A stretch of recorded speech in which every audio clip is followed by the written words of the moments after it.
पावक में शशि स्त्रवत न आगी, मानहु मोहि जानि हत भागी। भारत में आपका स्वागत, वंदन, अभिनंदन।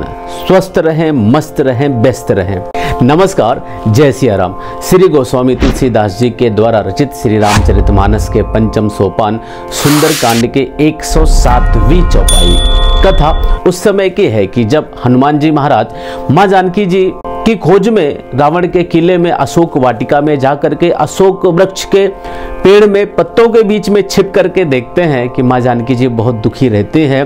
उसी समय रावण आता है, माँ जानकी जी को डराता है और रावण जब हार जाता है, माँ जानकी जी रावण की बातों में नहीं आती, तो रावण बहुत गुस्से में आकर के तलवार निकालता है, माँ जानकी जी को मारने की कोशिश करता है। मंदोदरी रोक लेती है और तब रावण सारी राक्षसियों से कहता है कि सीता को डराओ, यदि यह 1 माह में मेरी बात नहीं मानती तो इसकी गर्दन में काट दूंगा। ऐसा बोल करके रावण चला जाता है। सारी राक्षसियां माँ जानकी जी को डराना चालू कर देती हैं। तभी उन्हीं में त्रिष्टा, जो कि भगवान श्री राम के चरणों में बहुत ही प्रीति रखती थी, वह अपने सपने के बारे में सारी राक्षसियों से कहती है कि एक वानर आया है, रावण के किले को आग से जला दिया है और रावण को गधे में बैठा करके दक्षिण दिशा की ओर भेज दिया है। जब ऐसे सपने के बारे में त्रिष्टा सभी से कहती है, सारी राक्षसियां डर जाती हैं और यहाँ वहाँ चली जाती हैं। इसके बाद माँ जानकी जी का और त्रिष्टा के बीच में बहुत सारा संवाद चलता है। माँ जानकी जी मन की बातें कहती है कि अब मेरा जीना व्यर्थ है, मैं मरना चाहती हूँ, मेरे लिए एक चिता बना दे, उसमें आग लगा दे। त्रिष्टा माँ जानकी जी की बातों को सुन करके माँ जानकी जी के चरणों को पकड़ करके समझाती है कि भगवान श्री राम का यश प्रताप बल बहुत ज़्यादा है। सारी बातें सुनाती है और कहती है कि रात को अग्नि आग नहीं मिलेगी।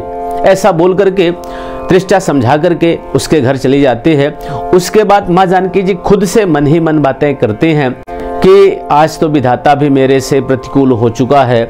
आसमान में अंगारे दिख रहे हैं, तारे को इंगित करते हुए कहते हैं कि अंगारे तो दिख रहे हैं पर कोई भी पृथ्वी की तरफ नहीं आता है। ऐसी जब बातें कर रही थी माँ जानकी, उसी के समय की कथा का वर्णन इस चौपाई में है। पावक में मतलब अग्नि से भरा हुआ, शशि मतलब चंद्रमा, स्त्रवत मतलब होता है बहना, बारिश, वर्षा, ना मतलब ना, आगे मतलब अग्नि, आग, मानहु मतलब मानो, मोहि मतलब मुझे, जानी मतलब जानकर, हतभागी मतलब भाग्यहीन। देखिए चौपाई का अर्थ क्या है कि माँ जानकी जी कहते हैं, पावक में शशि स्त्रवत न आगी, चंद्रमा आग में है, अग्नि में है, लेकिन आग की वर्षा नहीं करता। मानो मोहि जानी हतभागी, मानो मुझे भाग्यहीन जान लिया है। देखिए माँ जानकी जी इसके बाद और क्या कहते हैं, कौन सी बातें करते हैं, वह हम अगली चौपाई में देखेंगे।